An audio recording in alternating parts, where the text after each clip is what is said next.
Can a daytime talk show really topple an empire? When The View went dark, it sparked a media earthquake that left everyone asking, what went wrong? The sudden cancellation of The View marks the end of an era for a show that reigned supreme in daytime television for decades. Known for its fiery debates and unapologetic commentary, this program thrived on controversy, until it ultimately crumbled under the pressure of legal challenges and public outcry. For years, The View carved its niche by fearlessly addressing high-profile figures, most notably targeting Donald Trump and his family. But what many saw as bold commentary became a double-edged sword. It was a culture of sensationalism that, while once celebrated, sealed the show's fate as it became embroiled in defamation lawsuits spearheaded by none other than Trump himself.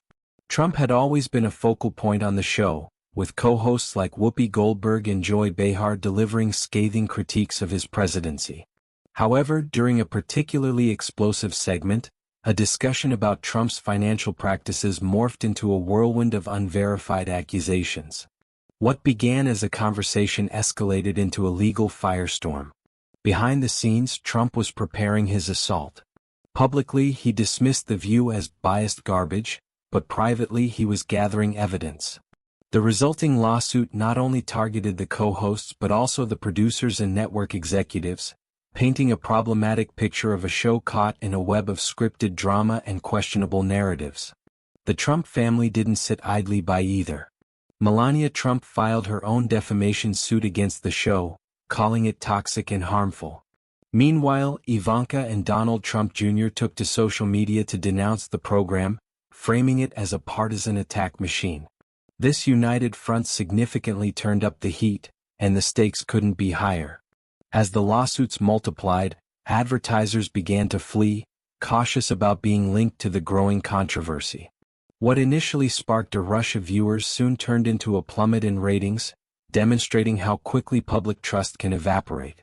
Internal tensions among the co-hosts surged, with disagreements flaring about what constituted fair commentary versus personal attacks. Reports emerged revealing that producers had knowingly distorted narratives for sensationalism, and this was the blow that ultimately crumbled The View from within. The climax arrived when ABC executives faced an insurmountable dilemma: cancel the show or risk further fallout. The announcement shocked fans but was seen as a necessary step amid the mounting pressures. For Trump, it was a triumph, the perfect propaganda to tout his narrative of beating the media establishment. In the wake of the cancellation, life after The View has proven challenging for its co-hosts. Behar's attempts to transition to podcasting have struggled to gain traction, while Whoopi Goldberg finds herself wary of the industry's response to her past associations.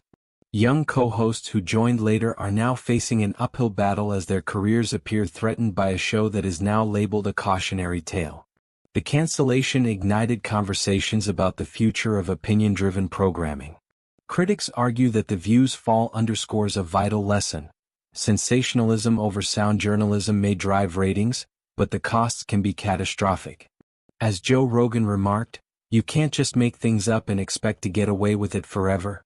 In an era where misinformation spreads rapidly, the line between fact and fiction has never been more blurred.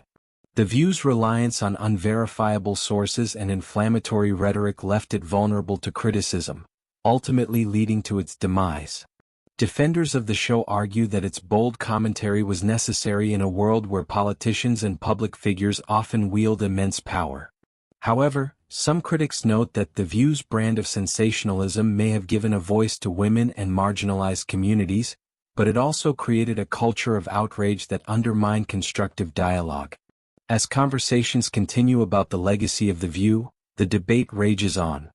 Was it an empowering platform that amplified women's voices, or was it a sensationalist machine that ultimately undermined journalistic integrity? Regardless of one's stance, it's clear that the show's closure sends a significant message about the responsibilities of media in today's tumultuous landscape. The end of The View is more than just a show cancellation. It serves as a critical lesson on accountability and the challenges of navigating a polarized world. One commentator pointed out, The View's demise serves as a reminder that media outlets must prioritize accuracy and fairness over ratings and clicks. In an era where social media has amplified our voices but also reinforced echo chambers, it is more crucial than ever for media outlets to uphold journalistic standards. The View's fall serves as a sobering cautionary tale for any media outlet that prioritizes sensationalism over substance. So, as we reflect on the rise and fall of The View, it is evident that the series was emblematic of a particular brand of television that thrived on boldness and color but ultimately found itself caught in the very tempest it had stirred. Was the show a platform for empowering the voices of women and sparking important conversations, or did it cross the line, abandoning the core principles of journalism in its pursuit of ratings? The discourse surrounding The View will undoubtedly continue long after its cancellation, serving as an enduring point of reflection for both creators and consumers in the rapidly evolving media landscape. What do you think?